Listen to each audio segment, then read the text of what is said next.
আসসালামু আলাইকুম। 5 নম্বর ক্লাসে আপনাদের সবাইকে স্বাগতম। আশা করি আপনারা সবাই যথেষ্ট ভালো আছেন। আমি আল্লাহর রহমতে অনেক ভালো আছি। চলেন আমরা পড়ায় চলে যাই। 13 নম্বর কোশ্চেনটা কি বলছে? Which of the following ABG abnormalities should the nurse anticipate? Anticipate অর্থ ওই দিন আমি বলছিলাম যে পূর্বানুমান, অনুমান বা হচ্ছে আন্দাজ করা। In a client with advance COPD, একটা সিওপিডি পেশেন্টের কোন ধরনের এবিজি অ্যাবনর্মালিটিস দেখা দিতে পারে একজন নার্স আগে থেকে আন্দাজ করতে পারে। এখন কোনটা আন্দাজ করতে পারে? সিওপিডি মানে কি? সিওপিডি কথাটা শুনলেই আমাদের মনে হয় যে রোগ দীর্ঘদিন হচ্ছে স্মোকিং করতো, সেজন্য তার প্রচুর শ্বাসকষ্ট হয়েছে। সিওপিডি শুনলে এরকম মনে হয় না? যখন শুনি একটা সিওপিডি পেশেন্ট আসছে, মনে হয় যে প্রচুর শ্বাসকষ্ট, দীর্ঘদিন স্মোকিং করছে, বা হচ্ছে কার্বন ডাই অক্সাইড দীর্ঘদিন গ্রহণ করছে, দূষিত বায়ু যেটা, সেজন্য হচ্ছে সিওপিডি হয়েছে, শ্বাসকষ্ট হয়েছে।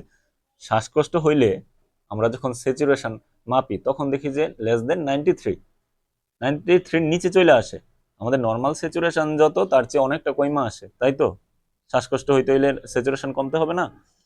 এখন যদি শ্বাসকষ্ট হয় তাহলে হচ্ছে কি স্যাচুরেশন কইমা যায়। আর স্যাচুরেশন কমে কখন? যখন হচ্ছে আমাদের আর্টারিতে, এবিজি মানে কি আর্টারিয়াল ব্লাড গ্যাস, ঠিক আছে? আর্টারিতে যখন অক্সিজেনের পার্শিয়াল প্রেসারটা কমা যায় তখনই হচ্ছে আমাদের স্যাচুরেশনটা কমা যায়। তাইলে আমরা দুইটা অপশন অলরেডি বাদ করে যাইতেছি, খেয়াল করেন। ইনক্রিজড পিএসসি2 আর পিএও2 মানে হচ্ছে কি পার্শিয়াল প্রেসার অফ অক্সিজেন। অক্সিজেনের সিওপিডি শ্বাসকষ্টের রোগী, সিওপিডি শুনলেই তো শ্বাসকষ্ট মনে হয়। এখন কি শ্বাসকষ্টের রোগীর কি ইনক্রিজ হবে নাকি ডিক্রিজ হবে? অক্সিজেনটা পার্শিয়াল প্রেসার অবশ্যই ডিক্রিজ হবে, কারণ তার শ্বাসকষ্ট। আর এখানে 3 নম্বর অপশনে কি বলছে? Increase oxygen saturation. Oxygen saturation কি ইনক্রিজ হবে? কখনোই না। তাহলে অক্সিজেন স্যাচুরেশনটাও কি হবে? ডিক্রিজ হবে। ডিক্রিজ হলেই তো শ্বাসকষ্ট হবে, নাহলে তো হবে না। যদি 93 নিচে না আসে তাহলে কি শ্বাসকষ্ট হবে? তাইলে আমাদের অক্সিজেন স্যাচুরেশনটা ডিক্রিজ হলেই শ্বাসকষ্ট হবে। আর শ্বাসকষ্ট কখন হয়? সিওপিডি পেশেন্টের।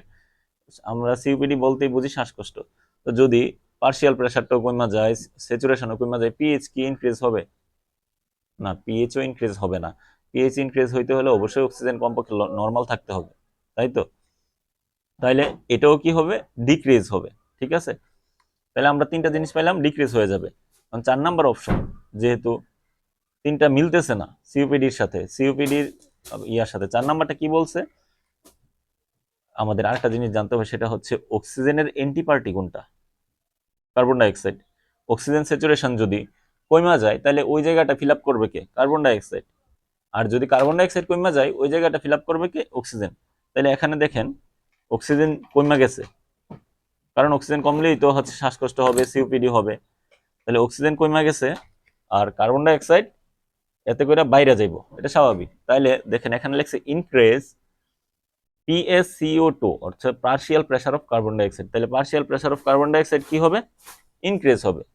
আশা করি বুঝতে পারছেন। আমি আবার রিপিট করি, সেটা হচ্ছে একটা সিওপিডি পেশেন্টের এবিজি অ্যানালাইসিস করলে কোন ধরনের সমস্যা দেখা দিতে পারে বা ধরা পড়তে পারে, এটা আপনি নার্স হিসেবে কিভাবে আন্দাজ করবেন? আপনি তো অবশ্যই আন্দাজ করতে পারবেন। সিওপিডি কথাটার সাথে আমরা কি বুঝি? সিওপিডি শুনলেই বুঝি যে প্রচুর শ্বাসকষ্ট, তাই না?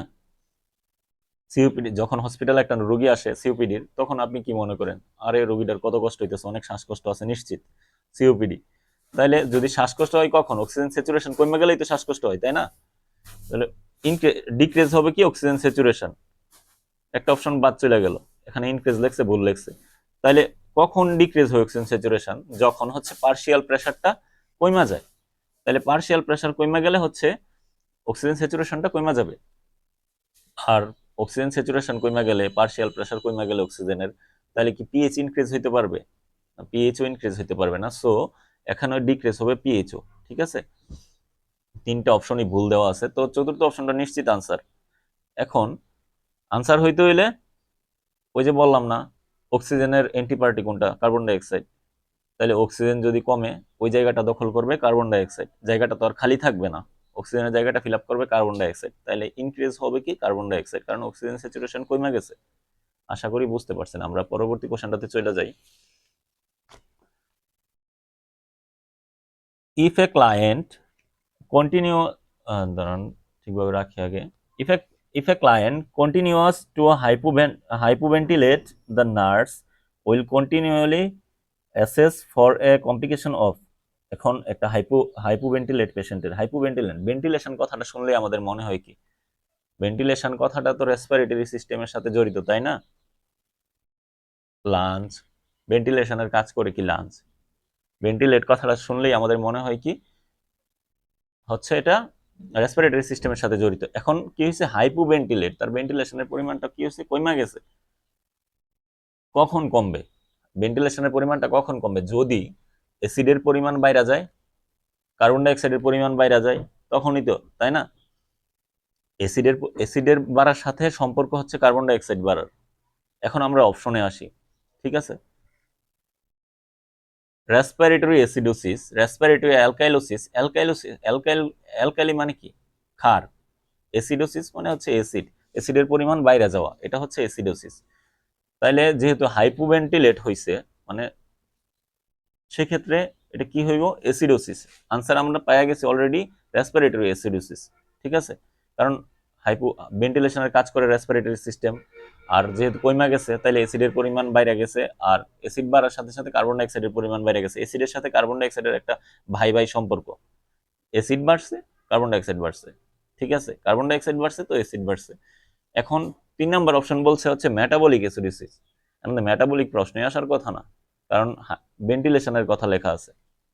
তাহলে কি মেটাবলিক আসার কথা? ভেন্টিলেশনের কাজ করে লাঞ্চ, রেসপিরেটরি সিস্টেম। তো সেক্ষেত্রে প্রথম দুইটার যে কোনো একটা অপশন। 4 নম্বর অপশনটা বলছে হচ্ছে মেটাবলিক অ্যালকাইলোসিস, এটাও হবে না, দুইটা বাদ গেল, প্রথমে দুইটা বাদ চলে গেছে। তাইলে আনসার হবে প্রথম দুইটার মধ্যে একটা, রেসপিরেটরি অ্যাসিডোসিস নাহলে রেসপিরেটরি অ্যালকাইলোসিস। এখন আমি বললাম যে ভেন্টিলেশন কমবে কি করলে, কার্বন ডাইঅক্সাইড কমে গেলে, কার্বন ডাইঅক্সাইড বাইরে গেলে, অক্সিজেন কমে গেলে। কার্বন ডাইঅক্সাইড বাড়ার সাথে সম্পর্ক কিসের, অ্যাসিড বাড়ার, ঠিক আছে? কার্বন ডাইঅক্সাইড বাড়ার সাথে সম্পর্ক হচ্ছে অ্যাসিড বাড়ার। তাইলে অ্যাসিডোসিস মানে কি, অ্যাসিডের পরিমাণ বাইরে যাওয়া, রেসপিরেটরি অ্যাসিডোসিস হবে আনসার। আশা করি বুঝতে পারছেন। আমরা পরবর্তী কোশ্চেনে চলে যাই। আচ্ছা, which of the following is the primary reason to teach parsley breathing to client with emphysema? Emphysema পেশেন্টের পার্সলি ব্রেথিং থেকে প্রাথমিক শিক্ষাটা আসলে কি? পার্সলি ব্রেথিংটা কি, নিচে দাগ দিয়ে রাখছি দেখেন। পার্সলি ব্রেথিং এটা আমাদের বুঝতে হবে। পার্সলি ব্রেথিং হলে কি কি হয়, শ্বাস প্রশ্বাসটা দীর্ঘায়িত হবে। নর্মাল যে আমরা শ্বাস প্রশ্বাস নেই তার চেয়ে একটু দীর্ঘায়িত হবে। এতে করে কি হবে, আমাদের অ্যালভিওলি বাতাস সংগ্রহ করে রাখবে না, যেটা আছে বের করে দিবে, আই মিন হচ্ছে কার্বন ডাইঅক্সাইডটাকে ক্লিয়ার করবে, ঠিক আছে? পার্সলি ব্রেথিং হলে কি হবে, অ্যালভিওলি বাতাস সংগ্রহ করে রাখবে না, বের করে দিবে। আর যেহেতু আমরা স্লোলি শ্বাস প্রশ্বাস নিতেছি, অক্সিজেন তুলনামূলক কম যাবে না? অবশ্যই কম যাবে, কারণ আমি এখন যে পরিমাণ নিতেছি, যখন একটু স্লোলি নিব, দীর্ঘায়িত করব বিষয়টারে, তখন অক্সিজেনও কম যাইতেছে, ভিতরতে বের হইতেছেও কম। এটা একটা স্বস্তি দিবে রোগীকে, ঠিক আছে? এমফাইসিমা রোগীকে একটা স্বস্তি দিবে। তো সেক্ষেত্রে যেহেতু অক্সিজেনের পরিমাণ কম যাইতেছে, তাহলে তো আমাদের হচ্ছে ডায়াফ্রাম ইয়া হবে না, মজবুত হবে না, বা ইন্টারকোস্টাল মাসেলও মজবুত হবে না, ঠিক আছে? তাহলে আমরা অপশনগুলোতে চলে যাই। To promote oxygen intake, oxygen intake কি বাড়াবে? আপনি একটু ভাবেন। আমি প্রথমে বলছি যে পার্সলি ব্রেথিংটা হচ্ছে শ্বাস প্রশ্বাসে দীর্ঘায়িত করা, ঠিক আছে? তো সেক্ষেত্রে অক্সিজেন আমরা কম নিতেছি, কম বের করতেছি, সবই কম কম হইতেছে। তাহলে কি এটা উম, এই এই যে অক্সিজেন ইনটেকটা বাড়াবে? না, বাড়াবে না, ও কমাবে, ঠিক আছে? তাইলে প্রমোট করবে না, এটা হচ্ছে ভুল, ঠিক আছে? তারপরে বলছি যে অক্সিজেন যদি আমরা কম নেই, তাহলে আমাদের ডায়াফ্রাম কি স্ট্রং হবে, স্ট্রেংথ বাড়বে? না, অক্সিজেন কম নিলে ডায়াফ্রামের স্ট্রেংথ বাড়বে না, প্লাস হচ্ছে ইন্টারকোস্টাল মাসেলেরও স্ট্রেংথ বাড়বে না। আমরা 4 নম্বর অপশনে দেখি, two promote carbon dioxide elimination. এই যে বললাম যে অ্যালভিওলি কি করবে, আমাদের ভিতর থেকে যে পরিমাণ কার্বন ডাইঅক্সাইড জমা থাকে বা জমা হয় সেটারে বের করে দিবে পুরোটারে। তাইলে পার্সলি ব্রেথিং এর কাজ কি, মূলত শ্বাস প্রশ্বাসের দীর্ঘায়িত করা, ভিতরটারে পরিষ্কার করা কার্বন ডাইঅক্সাইড গুলারে, এবং রোগীর একটা স্বস্তি দেওয়া। তাইলে কার্বন ডাইঅক্সাইড প্রমোট করবে না, কার্বন ডাইঅক্সাইড ইলিমিনেশনটা অবশ্যই প্রমোট করবে, কারণ যতটুকু জমা হয়েছে সবটাই বের করে দিবে। তাইলে আশা করি বুঝতে পারছেন। তাইলে আনসার কি হবে, 4 নাম্বার। ঠিক আছে, আমি আরেকবার রিপিট করি। প্রাথমিক শিক্ষাটা আসলে কি? Primary reason to teach pursed lip breathing to client with emphysema. একটা এমফাইসিমা পেশেন্টের পার্স স্লিপ ব্রেথিং এর প্রাথমিক শিক্ষাটা কি হইতে পারে?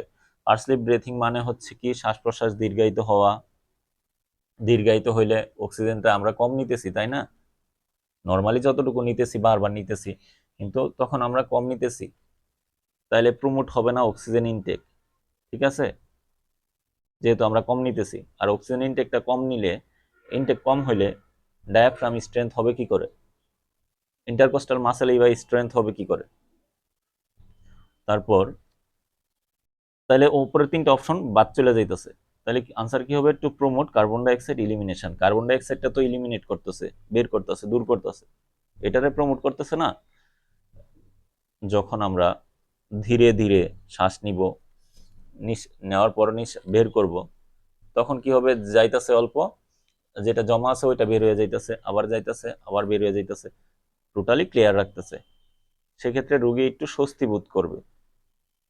পার্স স্লিপ ব্রেথিং বলতে এই স্বস্তি বোধ, এই যে শ্বাস প্রশ্বাস দীর্ঘায়িত করা, এটার বোঝায়। আর এটার মধ্যে আছে কি হচ্ছে কার্বন ডাইঅক্সাইড ইলিমিনেশনটা বাড়ানো, প্রমোট করা, যে যতটুকু জমা হয়েছে সবটা বের করে ভিতরটাকে ক্লিয়ার রাখা। আশা করি আপনারা বুঝতে পারছেন। ধন্যবাদ সবাইকে। আসসালামু আলাইকুম।